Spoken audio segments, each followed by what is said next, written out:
Hello everyone. आज हम discuss करने वाले हैं परसेंटेज के दो इम्पोर्टेंट कंसेप्ट। पहला कंसेप्ट है आपके पास question based on pass and fail.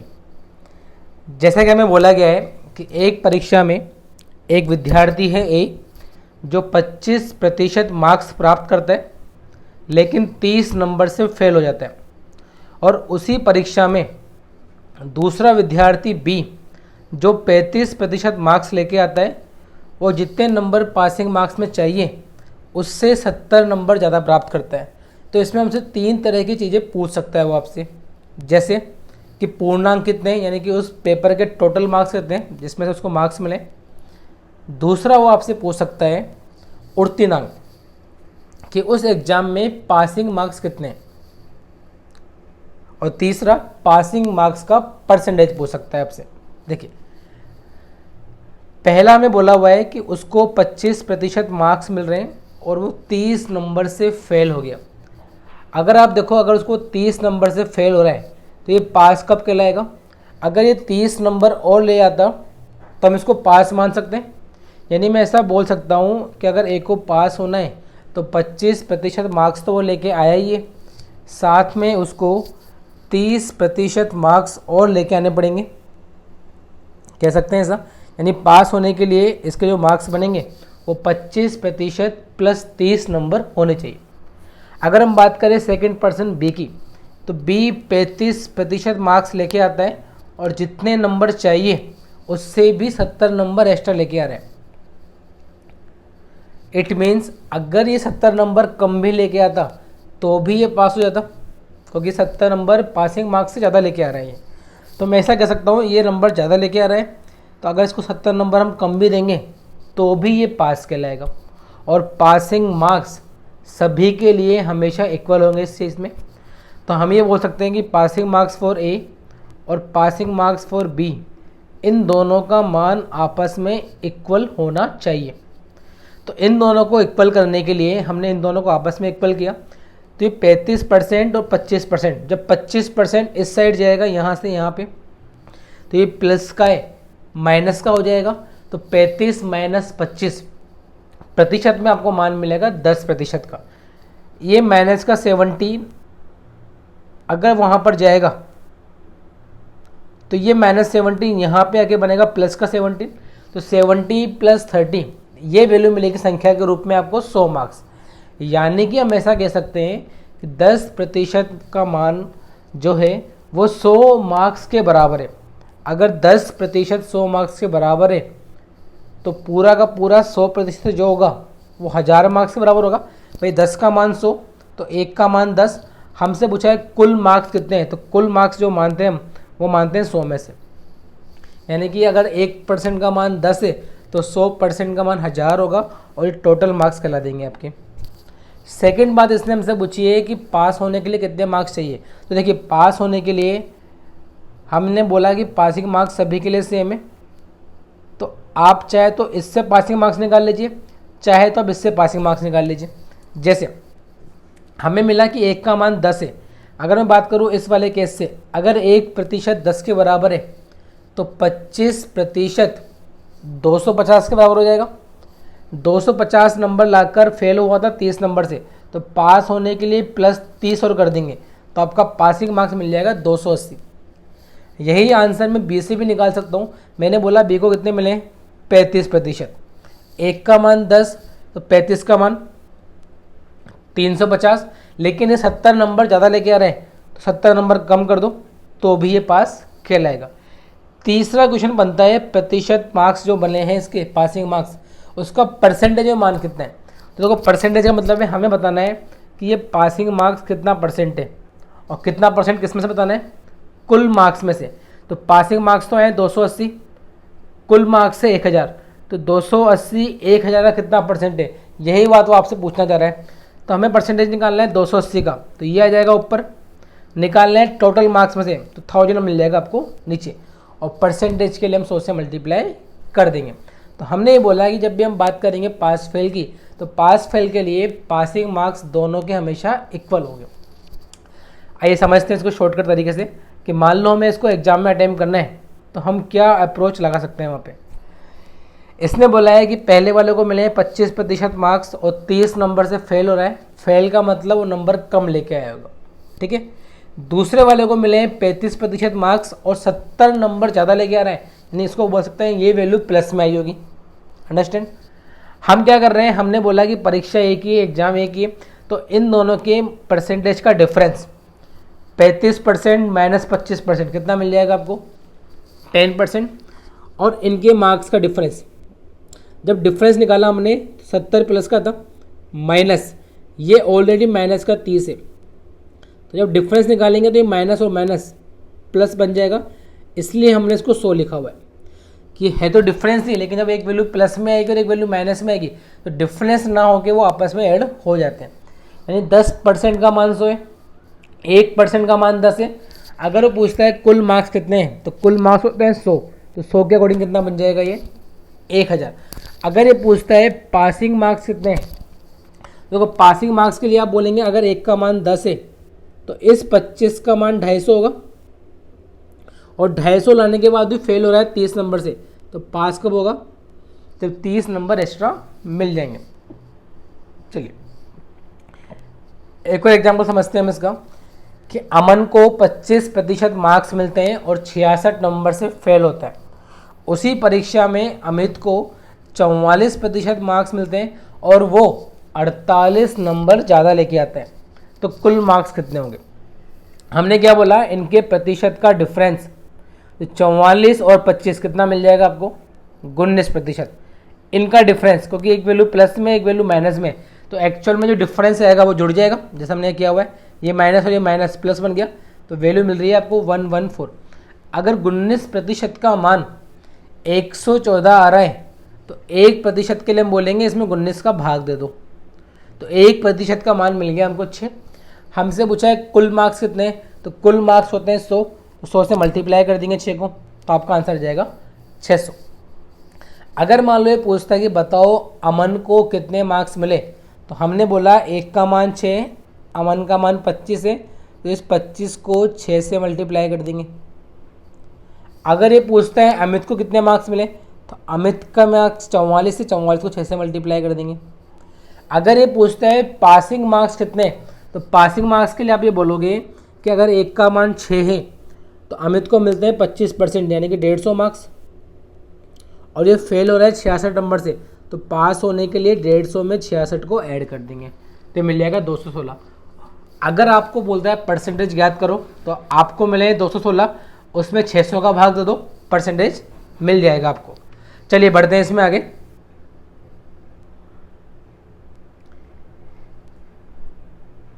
एक स्टूडेंट ए को 46% मार्क्स मिलते हैं और वो 40 नंबर ज़्यादा लेके आता है। दूसरा स्टूडेंट बी है, उसको 52% मार्क्स मिलते हैं और वो 64 नंबर ज़्यादा लेके आ रहा है। मतलब इस वाले केस में आपके दोनों विद्यार्थी पास होते हैं, मतलब पढ़ने वाले विद्यार्थी ऐसा बोल सकते हैं, दोनों नंबर ज़्यादा लेके आ रहे हैं। हमने बोला कि इनके प्रतिशत का डिफरेंस, तो 52 और 46 डिफरेंस आ रहा है आपके पास 6% है। हमने बोला नंबर का डिफरेंस, तो दोनों वैल्यू प्लस में, तो जब डिफरेंस निकालेंगे तो 64 माइनस 40 ये कितना मिल जाएगा आपको 24, यानी कि 6% का मान 24 है, तो 1% का मान 4 मिल जाएगा। अगर हमें कुल मार्क्स निकालने हैं तो 100 का मान मिल जाएगा आपको 400। अगर ये पूछता है बताओ ए को कितने मार्क्स मिले, तो वही बात कि एक का मान 4 आ रहा है, अगर हमें ए का मान निकालना है तो 46 को 4 से मल्टीप्लाई कर देंगे। अगर हमसे पूछता है बी को कितने मिले, तो बी का मान 52 है, 52 को 4 से मल्टीप्लाई कर देंगे, ठीक है। अगर ये पूछता है पासिंग मार्क्स कितने हैं, तो जितने मार्क्स इसको मिल रहे हैं उसमें हम 40 नंबर घटा देंगे। चलिए बढ़ते हैं आगे। एक परीक्षा में पास होने के लिए 40% अंक अनिवार्य है। एक विद्यार्थी 178 मार्क्स प्राप्त करता है और 22 नंबर से फेल हो जाता है, तो कुल मार्क्स कितने होंगे। आप देखो क्वेश्चन ने बोला हुआ है इस बार साफ साफ कि अगर उसको पास होना है तो कम से कम 40% नंबर लाने पड़ेंगे, लेकिन उसने क्या करा, वो 178 नंबर लेके आया लेकिन फेल हो गया 22 नंबर से। तो अगर हम बात करें कि ये विद्यार्थी पास कब होगा, तो 178 नंबर तो आगे, लेकिन फेल हो रहा है 22 नंबर से। अगर ये 22 नंबर इसको मिल जाते तो ये भी पास बन जाता तो मैं ऐसा कह सकता हूँ कि इस विद्यार्थी को पास होने के लिए 178 के साथ साथ 22 नंबर और चाहिए थे, यानी कि कुल मिला के अगर ये 200 मार्क्स ले आए तो ये पास कहलाएगा। क्वेश्चन ने बोला है कि पास के लिए आप तो केवल 40% नंबर ले आओ, तो हम ये बोल सकते हैं इस 40% का मान संख्या में 200 है, तो 1% का मान 5 है, तो कुल मान कितना मिल जाएगा आपको 500। चलिए बढ़ते हैं आगे वापस से। एक परीक्षा में पास होने के लिए इस बार आपको 310 नंबर लाना जरूरी है। पिछले वाले क्वेश्चन में हमें नंबर परसेंटेज में लेके आने थे और इस बार हमें नंबर संख्या में लेके आने। एक विद्यार्थी 28% अंक लेके आता है, लेकिन वो फेल हो गया 93 मार्क्स से। अगर मैं बात करूँ इस विद्यार्थी की, इस विद्यार्थी को मानो कुछ भी मार्क्स मिले हो, लेकिन अगर ये फेल हो रहा है तो जितने नंबर से फेल हो रहा है उतने नंबर एक्स्ट्रा ले आता तो इसको हम पास मान लेते। मैंने बोला ये 93 मार्क्स से फेल हो रहा है, तो इसको जितने मार्क्स मिल रहे हैं उसमें अगर हम 93 ऐड कर देंगे तो इसको हम पास मान सकते हैं, यानी कि इसके लिए पासिंग मार्क्स है वो 28% प्लस 93 है। लेकिन क्वेश्चन ने बोला है कि पासिंग मार्क्स तो 310 है, तो हमने क्या बोला कि इस 28% प्लस 93 का मान 310 के इक्वल हो जाएगा। हमें तो मान परसेंटेज के निकालने की कुल 100% का मान कितना है, तो हमने क्या करा इस संख्या को यहाँ भेज दिया। ये संख्या प्लस में थी, वहाँ पर जाएगी तो माइनस में जाएगी, यानी कि 310 माइनस 93 वैल्यू मिल रही है आपको 217। ये 217 28% का मान है। तो अगर मैं बात करूँ 1% की, तो इस 217 में 28 का भाग दे देंगे तो वैल्यू मिलेगी आपको 7.75। हमसे पूछा है कुल मार्क्स कितने हैं या मैक्सिमम मार्क्स कितने हैं, तो कुल मार्क्स होते हैं 100। अगर एक का मान 7.75 है तो 100 का मान मिल जाएगा आपको 775। चलिए बढ़ते हैं इसमें आगे। एक परीक्षा में पास होने के लिए 270 अंक अनिवार्य हैं। एक विद्यार्थी 216 अंक लेके आता है और 8% अंक से फेल हो जाता है। बताइए कुल मार्क्स कितने हैं। सेम क्वेश्चन है, हमें बोलेंगे अगर ये फेल हो रहा है तो जितने नंबर इसको मिल रहे हैं उसमें उतने मार्क्स जोड़ दो जितने से फेल हुआ है। तो इस बार ये फेल हुआ है 8% से, मतलब अगर ये 8% नंबर और ले आता तो ये पास बन जाता। तो मैंने बोला इतने मार्क्स तो चाहिए थे, इतने और दे दो उसको, लेकिन क्वेश्चन बोल रहा है कि नहीं आपको 270 मार्क्स चाहिए।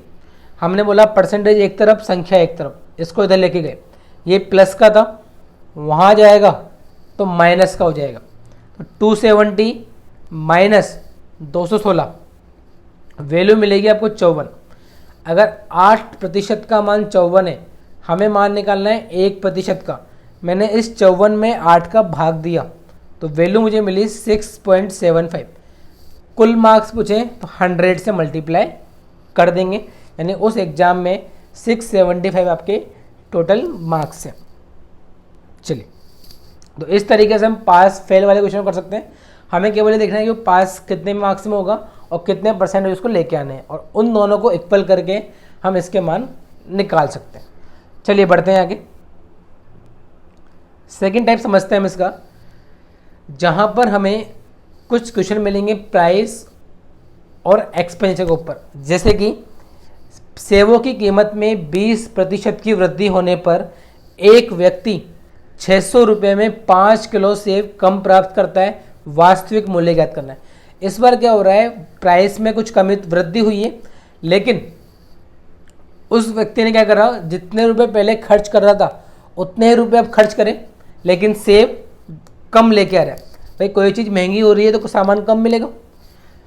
तो when the price of sugar, sorry इसमें मिस्टेक कर दिया अपन ने, when the price of Apple आएगा यहाँ पे, when the price of Apple is increase by 20%, a man could bye 5 kilo less Apple for 600 रुपये।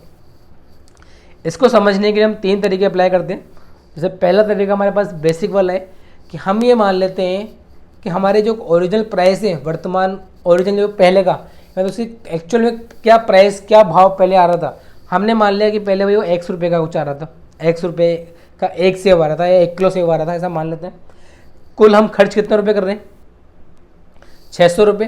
पहले भी इतने खर्च कर रहे थे, अब भी इतने रुपये खर्च कर रहे हैं। मान लो ₹600 में 20 किलो सेब आते हैं, तो 1 किलो सेब का मूल्य 600/20 मिल जाएगा, बोल सकता हूँ मैं ऐसा। तो मैंने बोला अगर कुल मिला के ₹600 खर्च कर रहे हैं और 1 किलो सेब का प्राइस ₹X, तो हमने कितने किलो सेब खरीदे, वो मिल जाएगा आपको 600/X। कि कुल प्राइस में 1 किलो की प्राइस का भाग दे दो तो हमें मिल जाएगा कितने किलो हमने सेब पहले खरीदे होंगे। अगर हम बात करें, अब हमारी प्राइस 20% बढ़ गई, यानी पहले आपकी प्राइस X थी, अब आपने उस प्राइस को 20% बढ़ा दिया, यानी प्राइस बन गई आपकी X इंटू 120/100, यानी कि 6X/5। ये अभी की प्राइस है, लेकिन पैसा अभी भी हम ₹600 खर्च कर रहे हैं। तो अब सेब कितने आएंगे कि ₹600 खर्च कर रहे हैं, लेकिन प्राइस अब 6X/5 है, तो क्वांटिटी मिल जाएगी आपको 600/6X/5।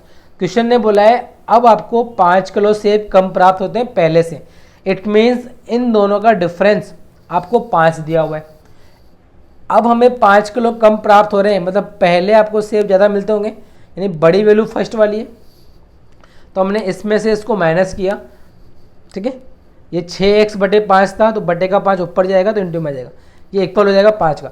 आप देखो 600 यहाँ से कॉमन ले सकते हैं, इस 6 से मैंने 600 को काटा 100 बार, और ये 100 इंटू 5, 500 बन जाएगा। यहाँ भी 1/x, यहाँ भी 1/x। तो जैसे मैंने 1/x बाहर निकाला तो 600 माइनस 500, ये मिलेगा आपको 100/x, जिसका कि मान 5 है। अगर 100/x का मान 5 है, मुझे तो x का मान चाहिए, तो मैं x को इधर ले गया, ये 5 इधर आ जाएगा, तो x का मान मिल जाएगा ₹20/kg। सेकंड तरीका समझते हैं इसका। आप देखिए प्राइस पहले भी ₹600 खर्च कर रहा था, अब भी ₹600 खर्च कर रहा है, तो जो भी क्वांटिटी में फ़र्क आया है वो केवल उस प्राइस के बढ़ने के कारण आ रहा है। और प्राइस बढ़ी कितनी है, प्राइस बढ़ी है आपकी 20%।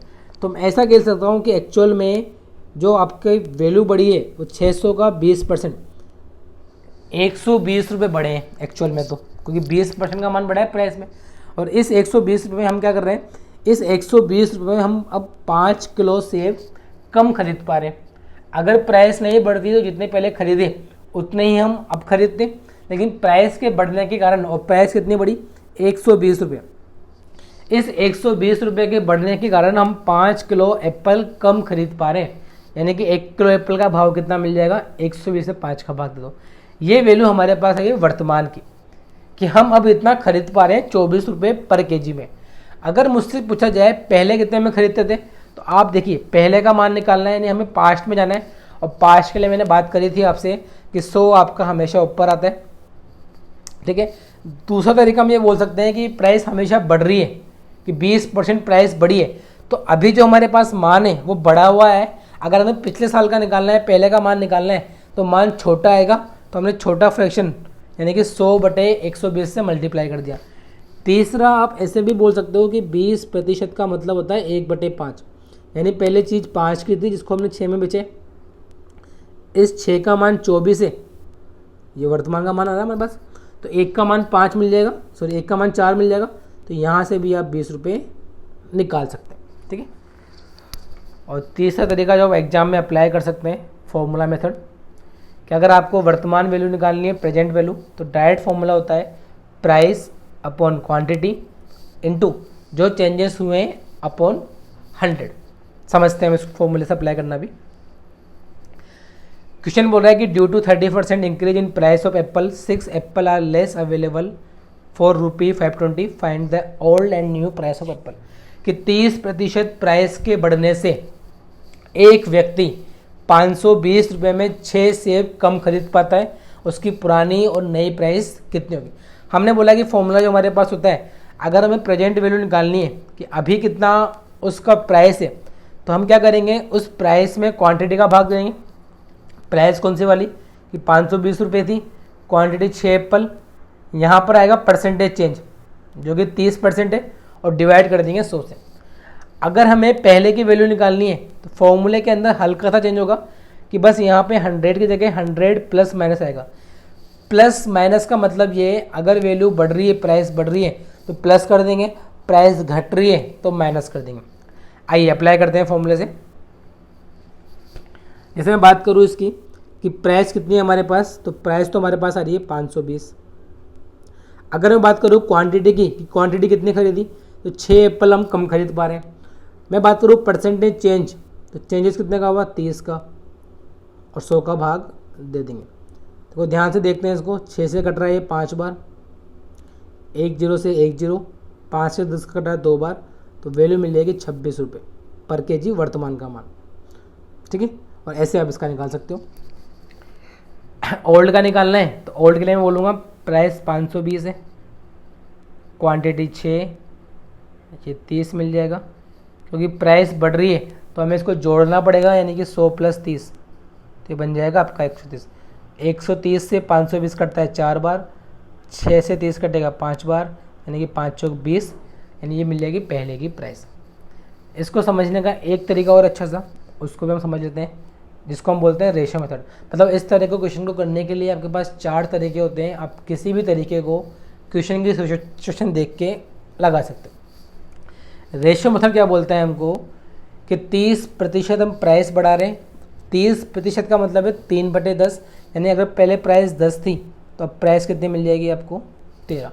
क्वेश्चन ने बोला है पहले भी 520 रुपये खर्च कर रहे थे, अब भी 520 रुपये खर्च कर रहे हैं। इट मीन्स आपका जो कुल खर्चा है वो कांस्टेंट है, और जब खर्चा कांस्टेंट होता है तो प्राइस का उल्टा खपत मिल जाती है आपको, कि जितनी प्राइस है उसके अनुपात का उल्टा उसकी खपत का अनुपात होगा। तो प्राइस अगर 10 से 13 हो रही है तो मैं ऐसा बोल सकता हूँ जो हमारी खपत है वो 13 से 10 हो रही होगी। हमारी खपत हमारे अकॉर्डिंग 3 कम हो रही है, क्वेश्चन ने बोला है 6 एप्पल कमा रहे हैं, यानी इस 3 का मान 6 एप्पल है तो 1 का मान 2 एप्पल होगा, बोल सकते हैं ऐसा। आप देखिए आप पहले कितने एप्पल खरीदते थे, तो हम यहाँ पे खरीद रहे हैं 13 एप्पल। अगर 1 का मान 2 है, यानी पहले आपने 26 एप्पल खरीदे 520 रुपये के, तो 1 एप्पल का मान कितना मिल जाएगा आपको, 20 रुपये, बोल सकते हैं ऐसा। अगर मैं बात करूँ वर्तमान की, तो वर्तमान में हम कितने एप्पल खरीदते हैं, 10 किलो। 1 का मान 2 था तो 10 का मान मिल जाएगा कि आप 20 किलो खरीदते हो। क्वेश्चन ने बोला है खर्च तो आप 520 ही कर रहे हो, तो 520 में 20 का भाग दे दो, कितना मिल जाएगा आपको। तो रेशियो मेथड से भी आप ऐसा कर सकते हो कि प्राइस कांस्टेंट है तो उसका उल्टा ले लो। हमारे अकॉर्डिंग 3 का चेंजेस आ रहा था, क्वेश्चन के अकॉर्डिंग 6 का आ रहा था, यहाँ से हमने 1 का मान निकाला, तो हम इससे ओरिजिनल खपत और नई खपत दोनों निकाल सकते हैं। और डायरेक्ट तरीका होता है आपका कि जो चेंजेस आया है उसके अकॉर्डिंग वैल्यू को बांट दो। जैसे अगर हम बात करें तो हमारे पास चेंजेस आया है 30% का, तो 520 का 30%, और इसमें कितने एप्पल आ रहे हैं, 6 एप्पल। अगर मैं बात करूँ 1 एप्पल की, तो 6 का भाग दे दो, 6 से कटेगा ये 5 बार, परसेंटेज का बटे में 100 आएगा, 1 0 से 1 0, 5 से 10 2 बार, तो वैल्यू कितनी मिल जाएगी आपको, 26 रुपये। चलिए आइए समझते हैं इसमें आगे। A reduction of 20% in the price of sugar enable a man to buy 6 kilo more for rate 540, find the original as well as reduced price। अब आप किसी भी तरीके से अप्लाई कर सकते हैं, हमारे पास 4 तरीके। हम ये बात करें कि 540 रुपये खर्चा है, बढ़ कितना आ रहा है, 20%, यानी इसका जो 20% है वो इक्वल होगा जितनी क्वांटिटी एक्स्ट्रा आ रही है, यानी कि 6 किलो एक्स्ट्रा आ रही है। अगर मुझे 1 किलो का मान निकालना है तो 540 का 20% 108, क्या है 10% 54, 20% 108, 108 रुपये में 6 किलो, तो 1 किलो कितने का मिल जाएगा आपको, 18 रुपये का। ये प्राइस तो आई आपके पास अभी की।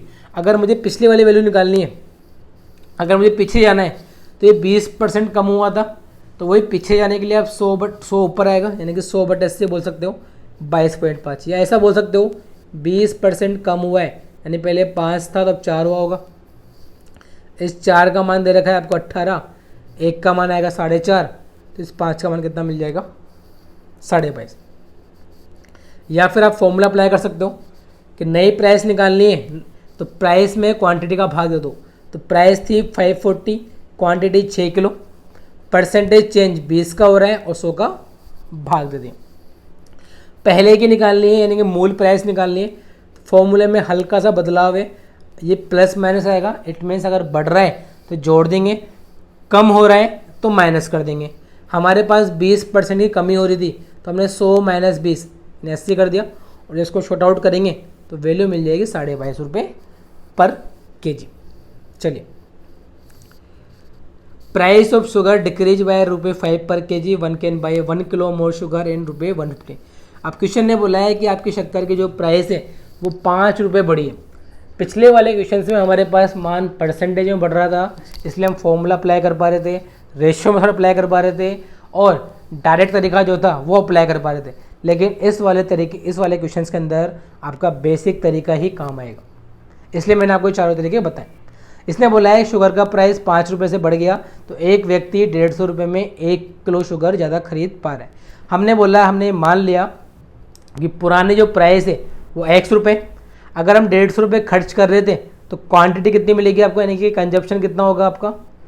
₹150 खर्च कर रहे थे, 1 किलो का मान X, यानी कि 150/X, ये मिल जाएगा आपको पहले का कंजप्शन।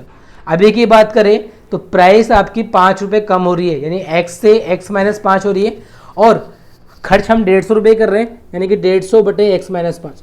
क्वेश्चन ने बोला है हम 1 किलो ज़्यादा खरीद पा रहे हैं पहले से, यानी कि अभी का मान ज़्यादा है, पहले का मान कम है, तो इसमें से इसको माइनस किया हमने।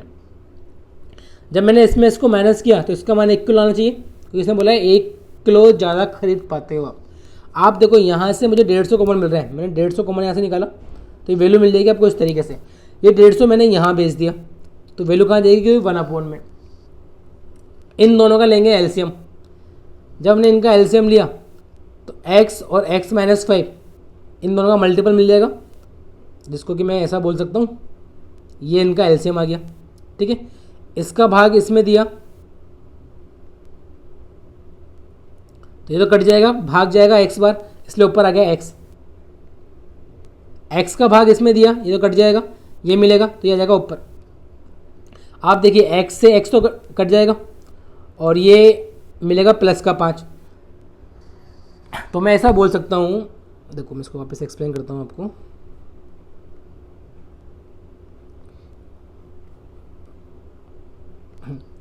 कि हमारे पास ये वैल्यू आई थी +5/(x² - 5x) = 1/150। अब ये कैसे मल्टीप्लाई हो जाएगा आपका, ये इधर मल्टीप्लाई होगा और ये इधर मल्टीप्लाई होगा, तो वैल्यू हमने ये लिख दी यहाँ पे। मैं इसको इधर लेके जाऊँ तो बन जाएगा -750 = 0। अब ये आपकी एक क्वांटिटी की क्वेश्चन बन रही है जिसमें हमें इसके फैक्टर निकालने पड़ेंगे, द्विघात समीकरण। तो आप देखो 750 किन दो संख्या को गुणा करने पर आ सकता है जहाँ पर कि घटाने पर 5 मिल जाए। तो मुझे दिख रहा है 25 और 30 एक दो संख्या ऐसी बन सकती है। तो मैंने बोला मैं इसको ऐसा बोल सकता हूँ x² -5x को मैंने लिखा है -30x + 25x, बोल सकते हैं ऐसा। आप देखिए दोनों में x कॉमन आ रहा है तो यहाँ से x कॉमन लेते ये बन जाएगा x-3, यहाँ से 25 कॉमन लेते बन जाएगा x-3, ये भी कॉमन ये भी कॉमन, ये तो बाहर मिल जाएगा और एक वैल्यू मिल जाएगी आपको x + 25। तो x के दो मान मिल रहे हैं, प्लस का 30 माइनस का 25, ये पॉसिबल नहीं है नेगेटिव में मान, इसलिए हम क्या बोल देंगे कि जो इसका आंसर है वो मिल जाएगा आपको ₹30/kg। तो इस तरह का क्वेश्चन को करने के लिए हमारे पास 4 तरीके हैं, लेकिन जब भी क्वेश्चन ऐसा आएगा जहाँ पे वैल्यू में परसेंटेज गिवन नहीं है आपको, तो आपको ये बेसिक तरीका ही अप्लाई करना पड़ेगा। ठीक है, और जब भी आपको परसेंटेज गिवन हो या तो आप डायरेक्टली फॉर्मूला अप्लाई कर सकते हो, प्राइस अपॉन क्वांटिटी प्रतिशत चेंज बटे 100। जब भी बटे में 100 आएगा यानी बात कर रहा है वो वर्तमान की, और जब 100 में हम कुछ जोड़ रहे हैं घटा रहे हैं तो बात करेगा आपके प्रीवियस पार्ट के। ठीक है, या फिर आप डायरेक्टली ये बोल सकते हो कि जितना बढ़ रहा है उसका मान उस क्वांटिटी के इक्वल हम कर सकते हैं। आई होप आपको ये पार्ट समझ में आया होगा। Thank you so much.